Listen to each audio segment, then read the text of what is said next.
sommaire de ce journal, la traque des FDLR dans le Sud Kivu, l'armée congolaise poursuit ses opérations et les FARDC viennent de récupérer le 5e site occupé par les FDLR.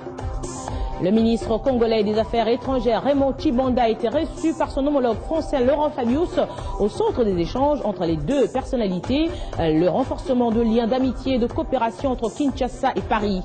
Performance de la RDC en économie, le pays vient de franchir la barre de 9,5%, performance saluée par la communauté internationale et les institutions de Bretton Woods. Et puis la ministre du portefeuille a effectué une visite d'inspection sur le site d'Inga pour se rendre compte du projet en cours de réhabilitation des centrales d'Inga 1 et 2. Nouvelle édition du journal sur Télé 50. Merci de nous recevoir chez vous. Le FARDC poursuivent les opérations des traques qu'ils ont déclenchées depuis hier contre le FDLR dans le haut plateau de Kanyovu. Les dépendants des FDLR se sont détachés dès lors des affrontements enfuis vers Bibangwa et les FARDC viennent de récupérer le 5e site occupé par les FDLR.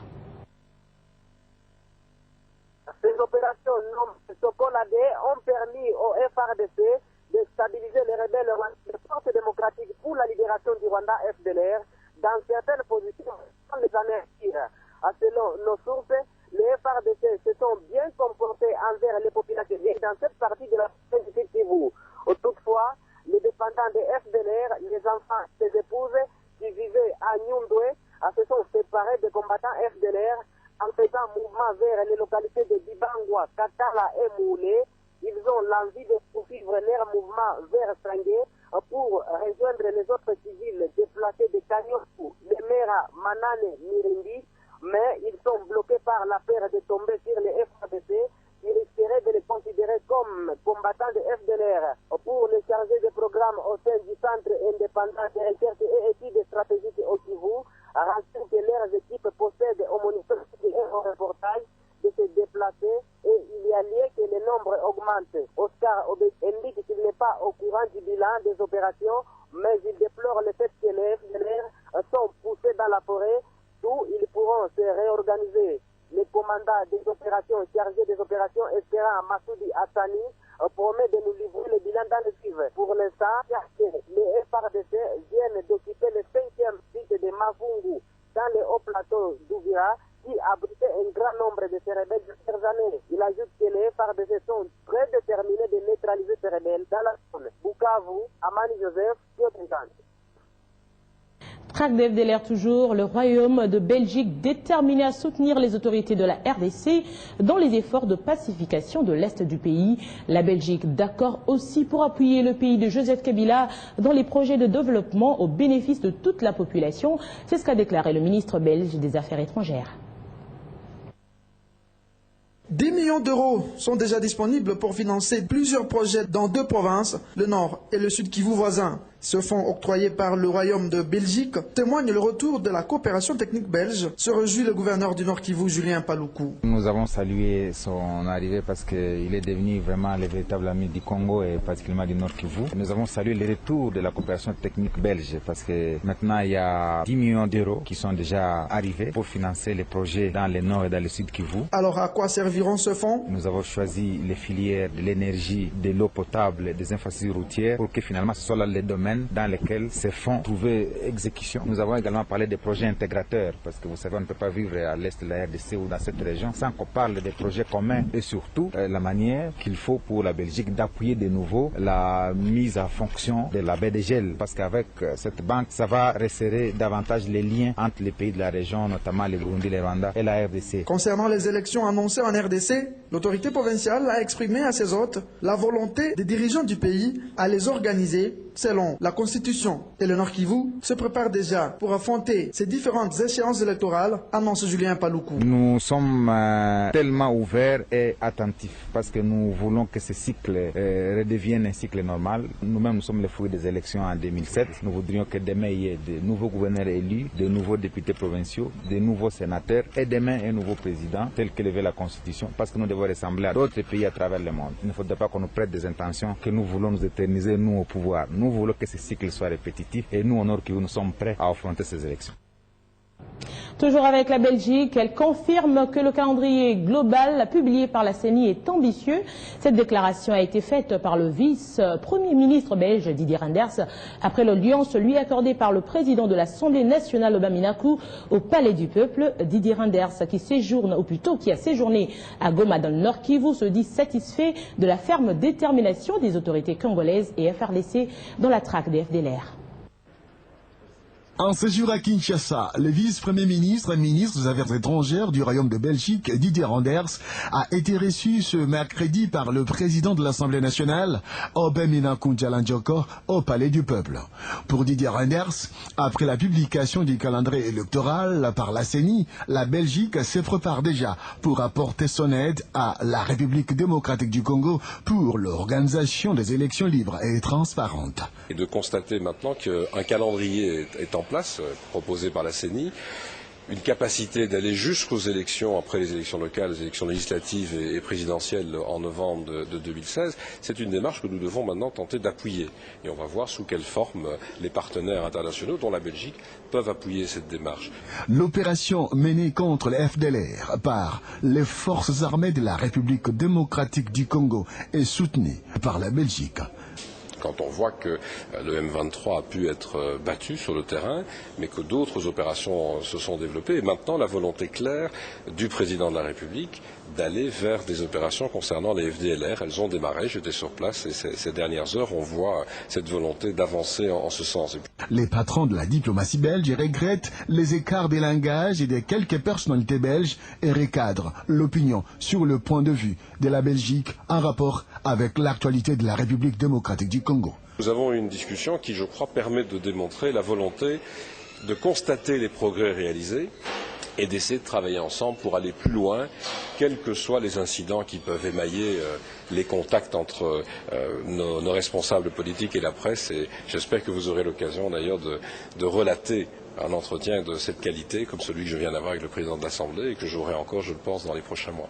Constat fait, Didier Reynders confirme que les progrès ont été réalisés dans plusieurs domaines.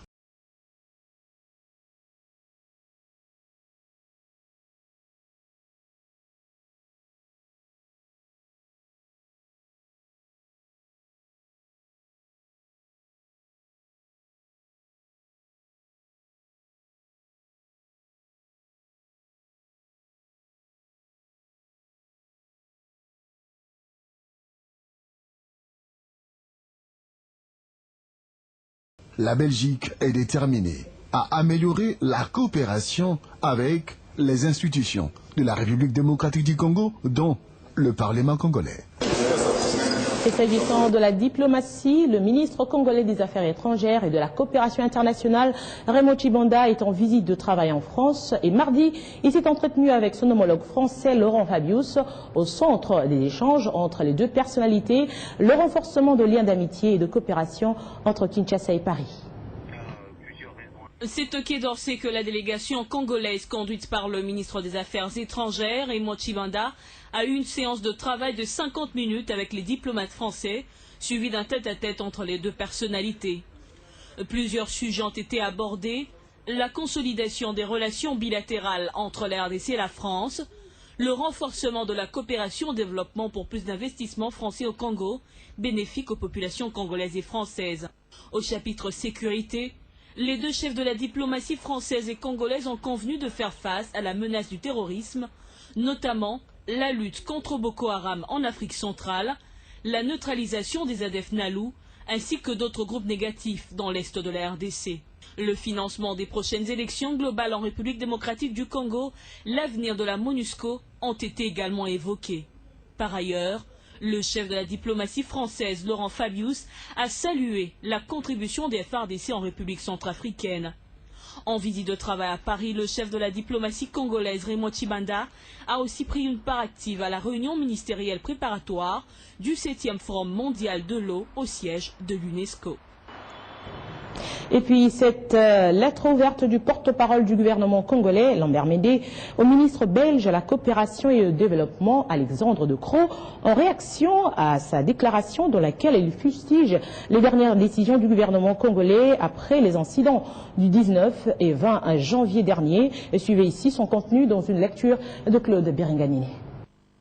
Monsieur le ministre, grâce à l'aimable traduction faite par le journaliste Maroun Labaki, j'ai pris connaissance, comme d'autres compatriotes, de la volée de bois vert que vous avez cru devoir infliger aux autorités de la RDC, auxquelles vous avez reproché des mesures liberticides, vous insurgeant particulièrement contre des arrestations arbitraires, l'instrumentalisation de la justice, ainsi que le blocage d'Internet et des réseaux sociaux par les dites autorités.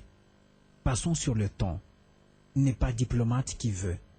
On aurait pu mettre des propos vitriolés dont le gouvernement qui vous recevait a été gratifié sur le compte de ce mimétisme colonial par procuration auquel d'autres émissaires belges en d'autres temps nous avaient habitués. Il faut, hélas, constater qu'il s'agit tout simplement d'ignorance.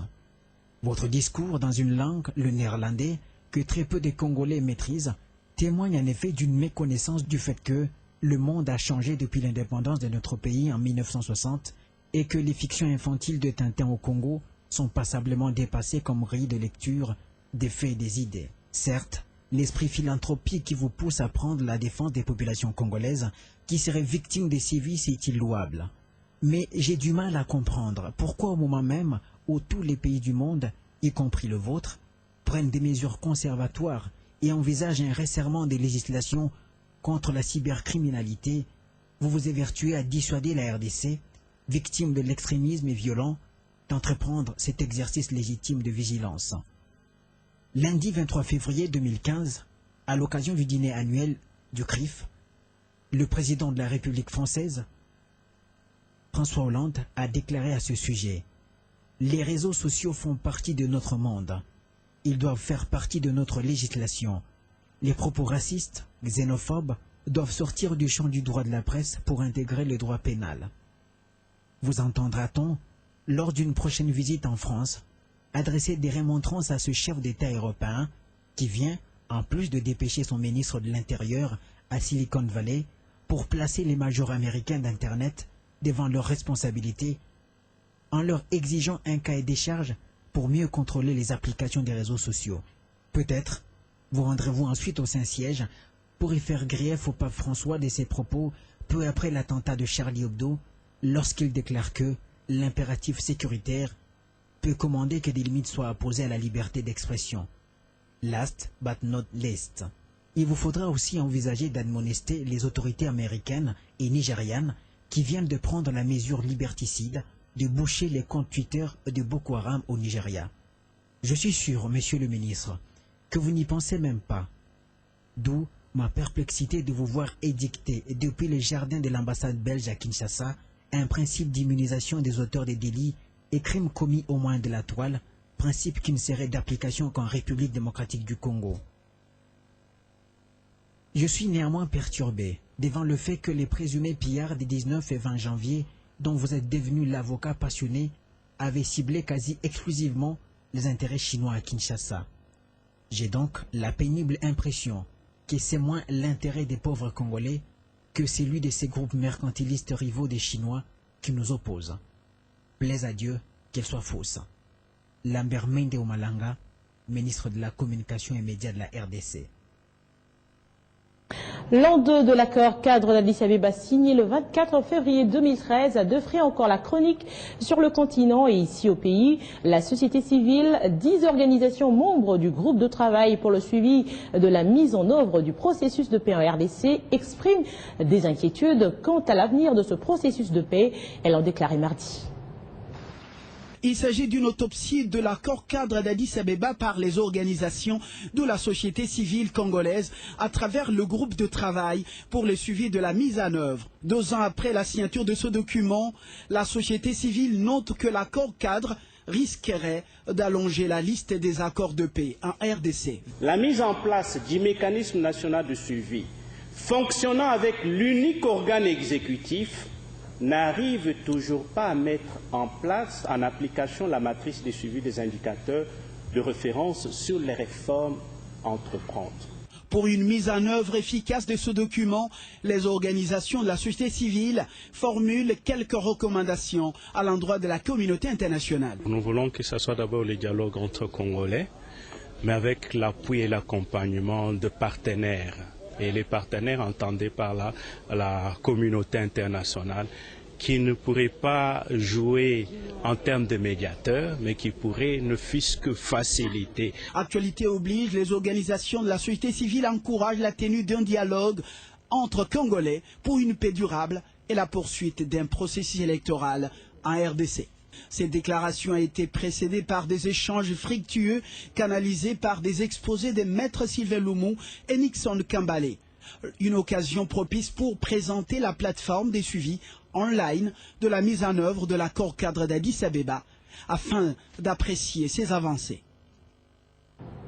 Des signes qui ne trompent pas, la RDC est en train de négocier un virage à 100 à l'heure concernant son économie. Le constat fait par la communauté internationale, surtout par les institutions de Bretton Woods, démontre que le taux de croissance pourra atteindre 2 chiffres. Avec les efforts fournis par le gouvernement que dirige Matata Ponyo, le pays vient de franchir la barre de 9,5%, d'où la convocation de cette rencontre. Regardez.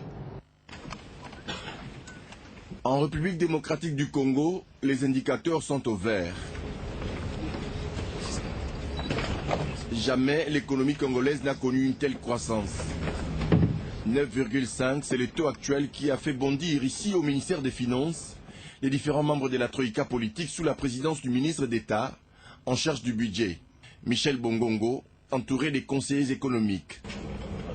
Et c'est encore là un gain de croissance, on est à 9,5 aujourd'hui, et cette croissance est impulsée par le secteur minier, et notamment avec l'or dont la production a quintuplé. Sur le plan national également, on a constaté la stabilité des prix intérieurs. Cette bonne nouvelle n'est pas la seule. Un excédent budgétaire de 100 milliards de francs congolais est aussi enregistré par les finances publiques pour le seul mois de janvier. De l'argent qui devrait, avec davantage de mobilisation des recettes, financer les élections à venir. Le calendrier électoral a été publié récemment et donc elle impose à l'État de mobiliser plus de moyens pour rencontrer ces obligations-là. Et donc les autorités, la Troïka politique, sont revenues sur cet aspect-là. Nous avons demandé, ce qui convient de noter, c'est que nous avons demandé aux banques de faire tout pour terminer la paie de février dans les mois. Autre annonce, la paie des fonctionnaires. Tous les comptes ont déjà été accrédités depuis le 13 janvier. Laissez-moi. La ministre du Portefeuille a effectué une visite d'inspection sur le site Inga pour se rendre compte du projet en cours de réhabilitation des centrales d'Inga 1 et 2. Ces travaux s'inscrivent dans le cadre de la révolution de la modernité initiée par le chef de l'État ainsi que dans le programme du gouvernement qui a pour objectif d'assurer le développement industriel du pays, de résorber les déficits énergétiques sur l'étendue du territoire, d'augmenter le taux de desserte en énergie électrique. Ici, c'est le premier pylône de la deuxième ligne Inga. C'est un vaste programme de réhabilitation en cours d'exécution dans les centrales d'Inga 1 et Inga 2 avec l'appui financier des bailleurs comme la Banque mondiale, projet de marché d'électrification domestique et à l'exportation. Ces différents projets sont initiés dans le cadre de la réforme des entreprises du portefeuille. Et c'est ce qui justifie justement mon intérêt et ma présence ici à Inga.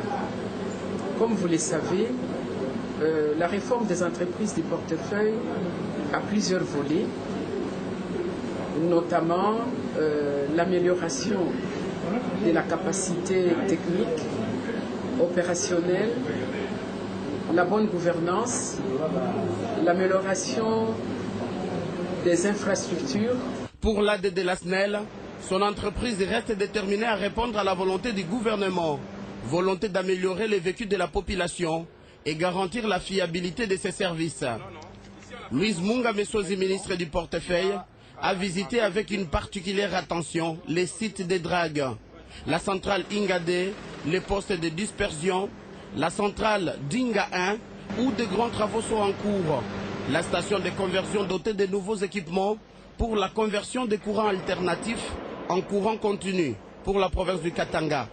L'étape finale a été consacrée à la visite des sites où seront érigés Inga 3, Inga 4, Inga 5, Inga 6, Inga 7 et Inga 8, projets qui seront dans des sites naturels.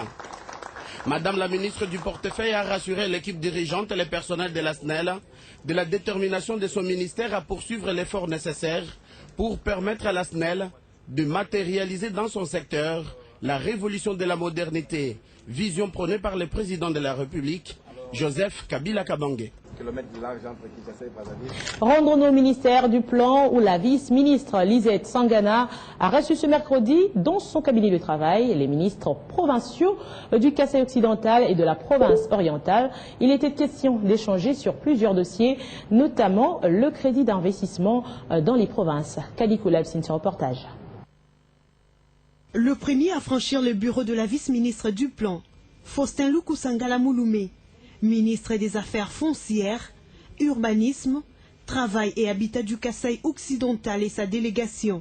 Avec eux, l'échange tourne autour du développement de cette province. On a parlé, elle verra dans sa sphère d'influence, d'action, ce qu'elle peut faire pour la province du Kasaï occidental. Nous avons voulu qu'elle vienne par elle-même, qu'ensemble on puisse passer au peigne fin sur les domaines pour qu'elle puisse nous fixer sur le domaine où elle pourra nous être plus utile. Viendra ensuite le tour du ministre du Plan, budget et investissement de la province orientale. Ici, il s'agit plutôt des crédits d'investissement dans les provinces. On compte sur la vice-ministre. Elle pourrait bien être la porte-parole auprès de l'exécutif national. Plein de dossiers qui sont en cours au niveau des provinces.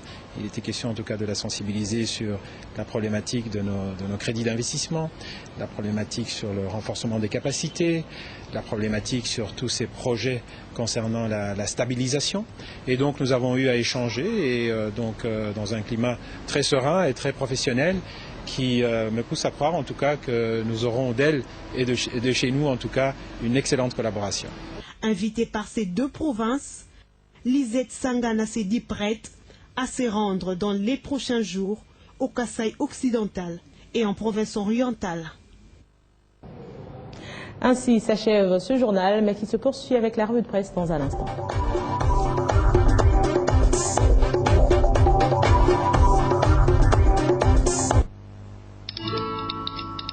Dans la vie, nous avons tous des rêves,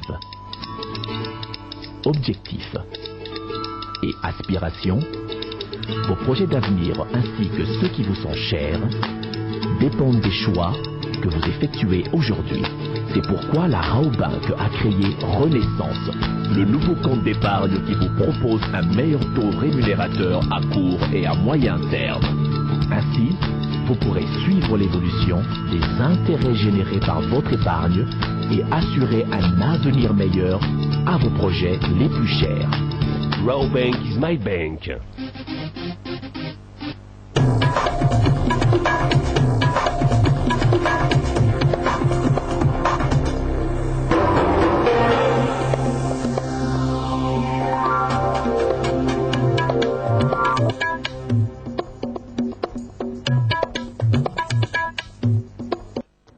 Sélection des titres à la une des journaux et sur le net avec Gloria Kumumba. Bienvenue. Merci Arlette.